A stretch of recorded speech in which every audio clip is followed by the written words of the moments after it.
Hello my friends, John LaRuffa here with another Unbiased unboxing, and in this episode we're going to take a look at the Kickstarter versions of Lizard Wizard, including the Premier components, the upgraded premium components, not Premier. Anyway, let's go ahead and take a look at what's in the box. And as usual, everybody, please, if you haven't done so already, like and subscribe to my YouTube channel so I can build up my fan base. All right. The cover art for this game looks nice and cool, looks very fantastical, so to speak. On the back, you see a bunch of cards in play, and you see some boards. Well, you don't see any of that if I've got the darn reflection going on. So I do appreciate that. It's kind of tough to say, is this really like the game in play? Not 100% sure of that. The premium components, the box has good cover art and such, but there's no indication of what's inside. So we will get to that in just a minute.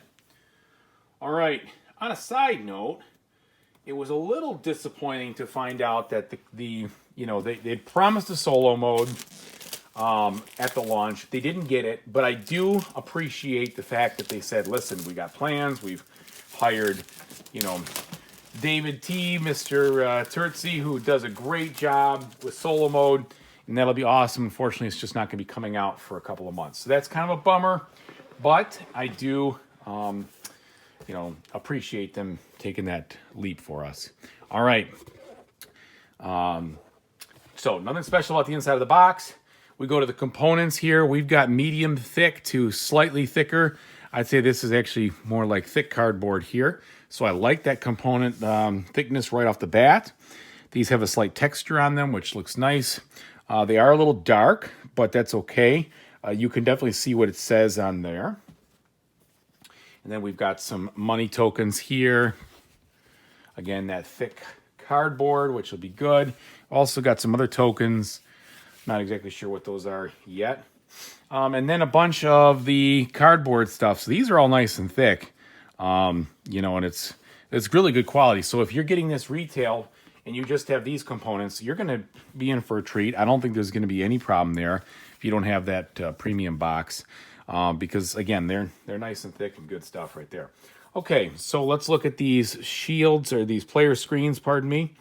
See what we got. I do appreciate that they secured them so they don't get bent. I've had enough games bent in transit already to last a lifetime. So on the front, you do see the different artwork here with ostensibly the different wizards, I'm guessing.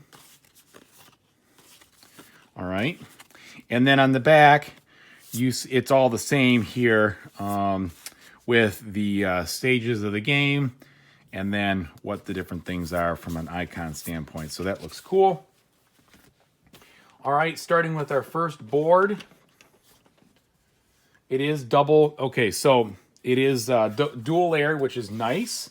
So you do have this back and forth kind of feel to it, as you can see there.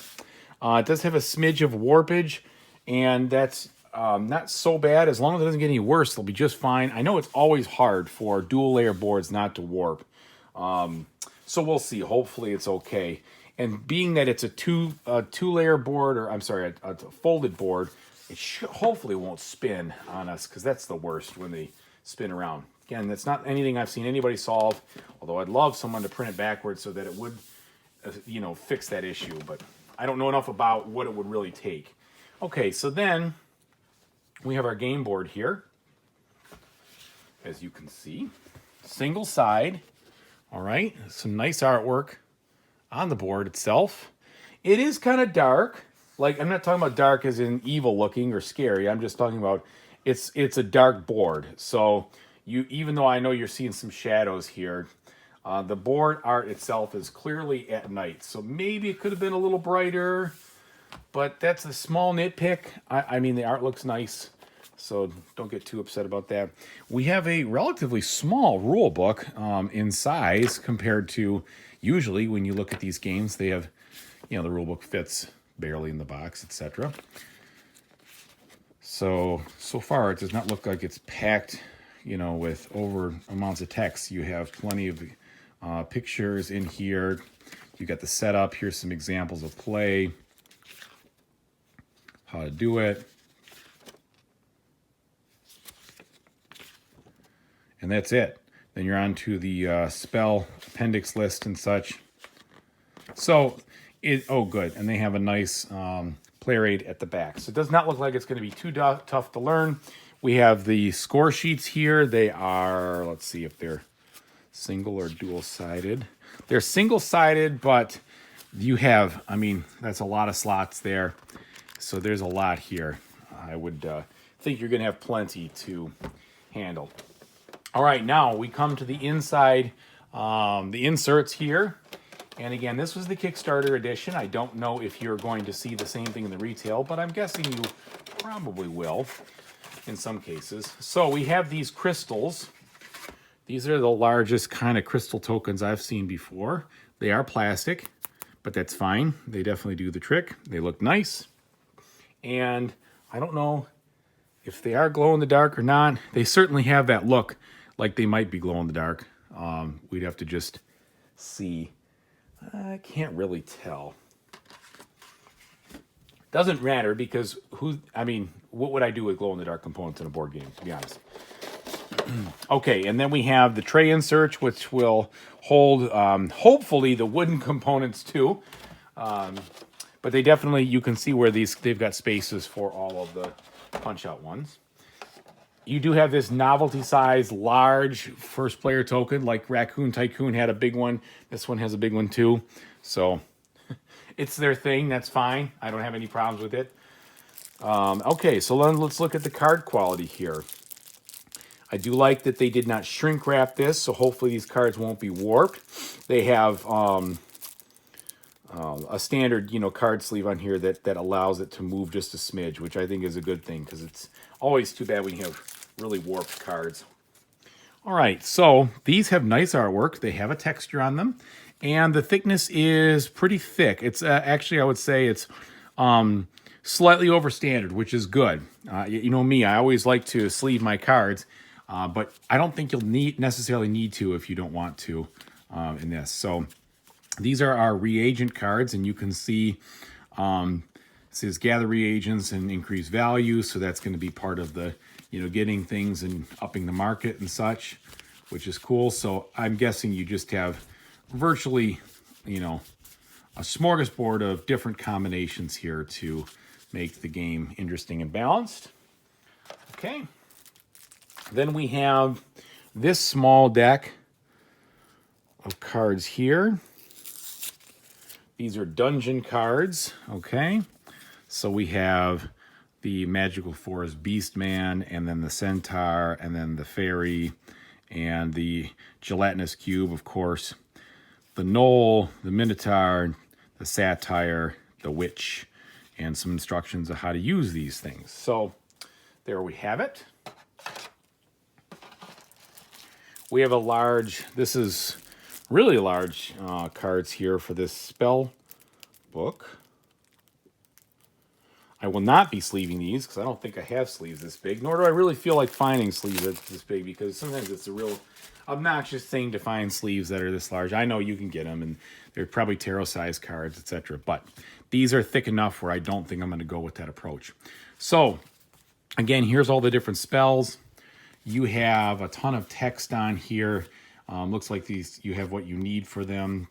On the bottom, it tells you what they do. Not a ton of artwork. They're very functional, but they're totally fine in that regard. Would have been nicer to have some artwork? Yeah, perhaps, I guess. But you have enough text here that you're basically doing what it says, so it's okay. It looks pleasant. It's easy to follow. No complaints there, really.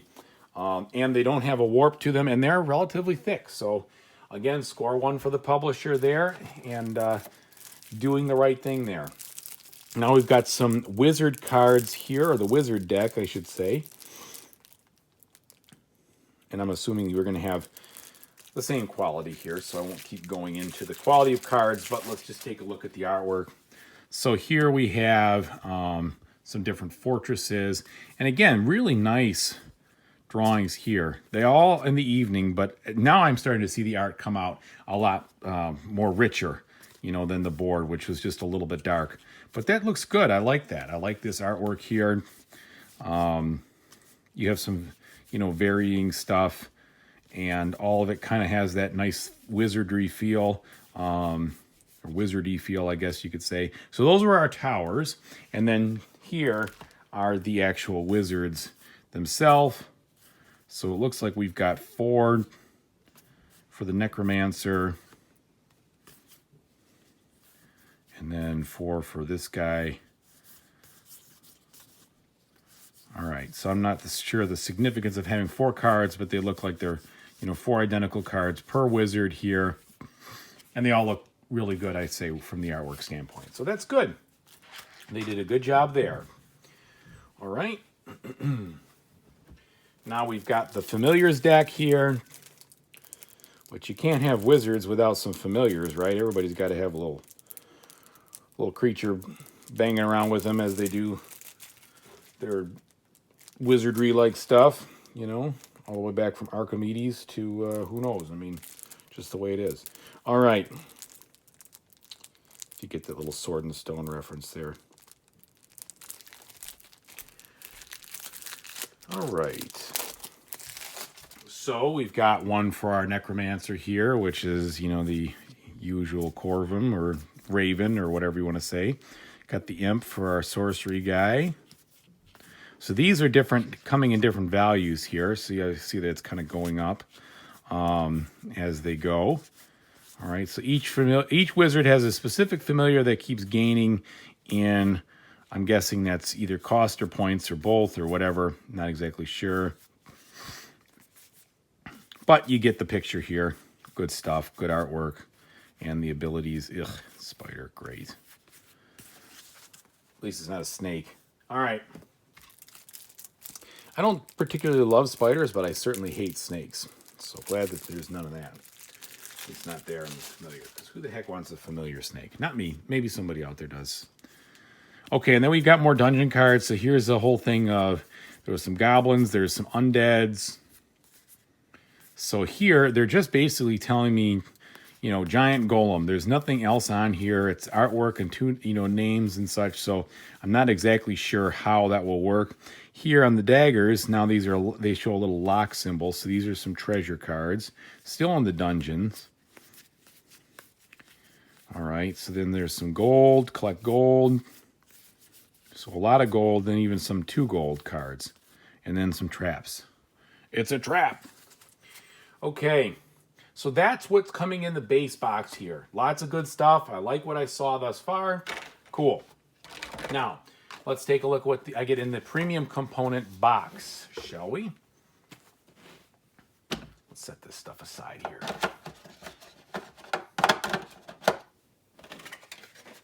So we have a smidge room to work with. Okay, how does this guy open up? Looks like one of these jobs here.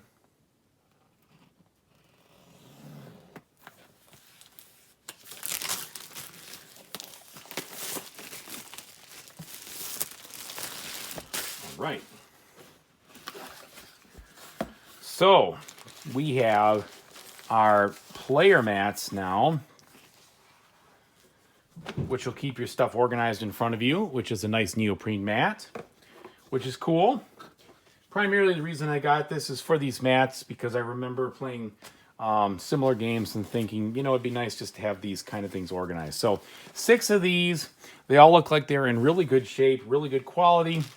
And then we do have our wooden components. So hopefully, but probably not, these probably won't fit just looking at that compared to, this. So maybe they fit in there. We'll find out. We've got the metal coins here, which are nice. These are the darker coins. And then the 10s and the 1s. So these are different coins here. Again, metal.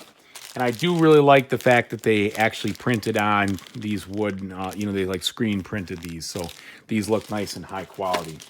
I did pay a little extra for them, but they, I think, will enhance the theme. And it'll be nice if they all fit inside. Here's some more metal coins there. These are the 100s. So I guess, it's a little bit of a bummer. They're all blue. That would have been nice, but I understand why maybe they didn't paint them. But at least in the inside, you can see there is a shape there that's going to help. When the light catches it right, you can see it says 100, but it is kind of dark. But the shape was a good idea, so you can at least identify that, because we had, you know, the different style shape on each of these. You have the square, the hexagon, the star, and then the cross. So that, or the plus sign, that will help for sure, because in the circles. Otherwise, all these coins look identical, and that's a little bit of a miss there, in my opinion. It would have been nice if they could have painted them different color. Now, they all match the theme, I get it, but they probably could have used a different color there to make it a little bit easier to see what you're doing. Regardless, I really like the look of this game and the components. I'm very excited to learn it. I really wish the solo was out at the same time, but I'm glad they at least realized that the solo wasn't up to what they were expecting, and they're going to get a professional solo designer to make that work. So hats off to them on that one. Thanks for bearing with me with this a little bit longer unboxing, but there was a lot of stuff to look at. Thank you again for watching, and whatever you play in the future, I hope you have an awesome time doing it. Take it easy, everybody.